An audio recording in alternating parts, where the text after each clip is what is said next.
জোয়ান ছেলে ফেলে থাকতে বুড়ো বয়সে খেটে খেটে মলাম ছেলে বিলে গরু করবে না লাগে আমার কি করতে লাগবে খাবি আর ব্যাপারে এখানে বেঁচে দেবো দাঁড়া যা কপালে আছে ও আইকেল আলী চাচা বাড়ি আছো নাকি? আইকেল আলী চাচা আসি গো বাড়ি আসি এসো দেখি এই তো বসে রয়েছি আমি চাচা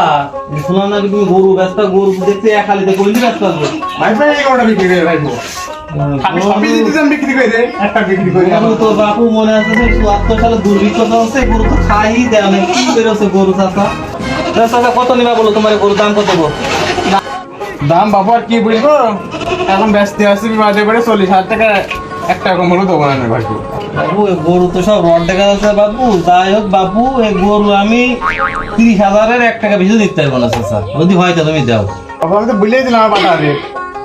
ওই আটা না কম দিতে পারবো না আমি বুঝাই যাও তোমার কাছে বেশ মানুষ করো এ বাবা গরু তো নাই মনে তো মেয়ে বিয়ে দিচ্ছি দাও দেখো কাগজ বেশি পারলি বাসু দোস্ত কি হে দোস্ত আমি টেনশনে বসে রয়েছি কেন দোস্ত? আর বলিস না দোস্ত গোয়ালে একটা গাই গরু রয়েছে সেই গরু দেখতেও মাসে ৩-৪টা মানুষ আসে আর আমি একটা জোয়ান মধ্যে একটা ছেলে আমার বয়সের বট বৃক্ষ সব মরে গিয়েছে তো আমার দেখার জন্য কেউ আসলো না এই দুঃখ কষ্ট নিয়ে আর কোনে রব বল বন্ধু আর দোস্ত চিন্তা ভাবনা করেছে সব বাদ দে তো খুব দ্রুত তার ব্যবস্থা হবে গায়ে গরুটা বিক্রি হয়ে গেলি সব তোমার ঘরে